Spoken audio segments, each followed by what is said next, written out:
Oke, sekarang kita masuk ke pengenalan alat-alat yang kita gunakan untuk pemasangan selang NGT. Oke, yang pertama itu ada selang NGT, ini yang ukuran 16 range. Nah, jadi selang NGT ini ada beberapa ukuran tergantung itu usia. Nah, pada orang dewasa itu biasanya ukuran 16 sampai 18 range, pada anak-anak ukurannya 12 sampai 14 range, dan pada bayi itu biasanya ukuran 6 range. Nah, jadi ini pemasangannya tergantung umur pasiennya ya, teman-teman. Terus ada siring ukuran 50 mili yang lubang tengah ya, teman-teman ya. Jangan sampai lubang tepi, lubang tengah ya. Terus ada nirbecken nanti untuk membuang sampah. Terus ada gunting untuk plester, ada jelly, terus ada kasa jelly, terus ada perlak nanti untuk di dada pasien supaya tidak tumpah. Terus ada wadah dengan air, ini gunanya untuk memeriksa posisi selang sudah masuk lambung atau tidak.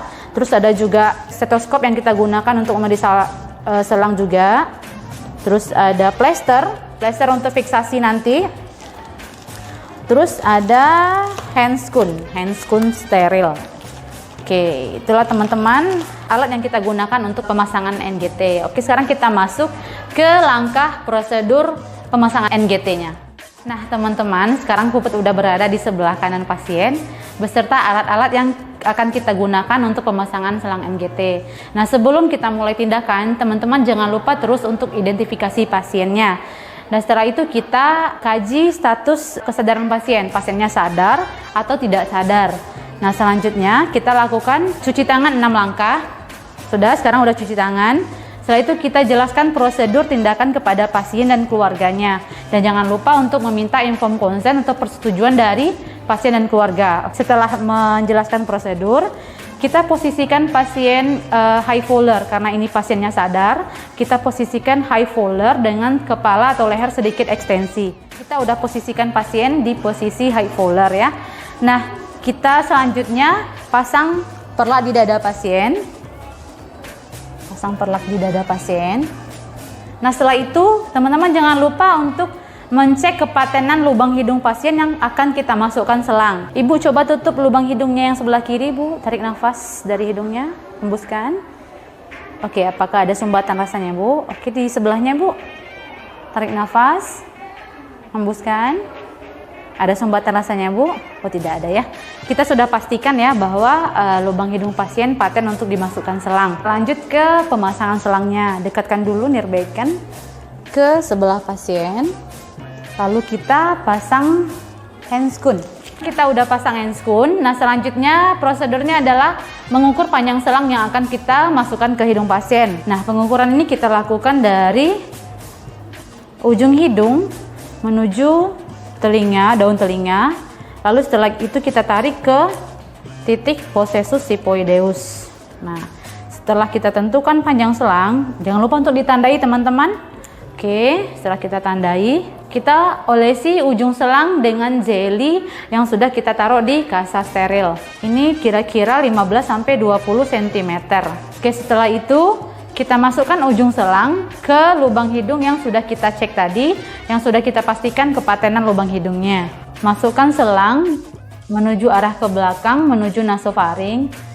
Oke, nanti setelah sampai masuk selangnya ke nasofaring, terus dorong dan minta pasien untuk fleksi kepala arah ke depan atau arah ke dada, dan minta pasien untuk menelan. Dorong terus selang menuju lambung. Dan jika ada tahanan, jangan paksakan untuk mendorong selang. Tahan dulu dan minta pasien untuk rileks. Nah, jika pada saat ada tahanan dan pasien muntah, itu tarik selang sampai keluar dan stabilkan pasien dulu, lalu lakukan insersi selang lagi. Dorong selang, oke, sampai batas selang yang sudah kita tentukan. Selanjutnya kita lakukan pengecekan posisi selang, apakah sudah tepat sampai di lambung atau masuk ke saluran pernafasan. Nah, di sini ada 3 cara untuk memeriksa ketepatan posisi selang. Yang pertama, kita dengan cara mengaspirasi menggunakan siring 50 cc yang di ujung lubang tengah, kita sambungkan ujung siring dengan ujung selang NGT. Lalu kita lakukan aspirasi. Nah, jika misalnya keluar cairan lambung yang seperti berbusa dan kekuningan, itu menandakan posisi selang tepat berada di lambung. Jangan lupa teman-teman kembalikan lagi isi lambungnya. Oke, lepas ujung selang dan siring. Cara yang kedua adalah menggunakan siring, kita memasukkan udara sebanyak kira-kira 20 cc. Terus kita sambungkan lagi ke ujung selang NGT. Oke, kita gunakan stetoskop. Kita letakkan diafragma stetoskop di daerah lambung pasien. Lalu dengan cepat kita dorong siring. Dengarkan ada suara seperti gelembung.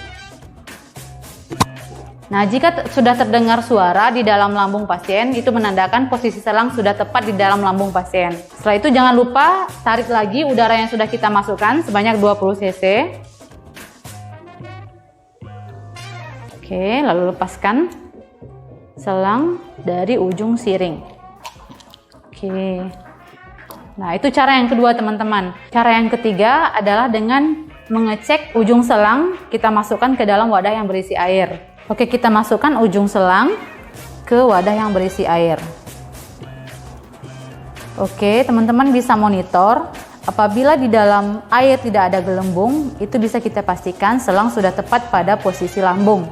Nah, apabila ada gelembung, itu ada indikasi bahwasanya selang itu salah masuknya ke saluran pernafasan, sehingga udara yang di saluran pernafasan itu keluar sehingga membuat gelembung di dalam wadah yang berisi air. Oke, kita tarik lagi selangnya. Selanjutnya kita lakukan pengkleman selang.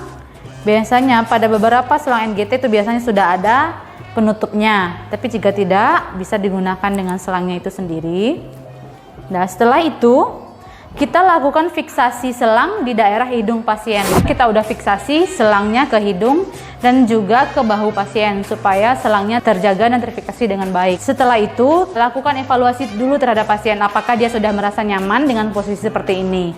Nah, setelah itu kita bereskan alat-alat dan lepaskan handscoon. Habis itu cuci tangan. Dan terakhir adalah teman-teman jangan lupa untuk selalu mendokumentasikan tindakan keperawatan.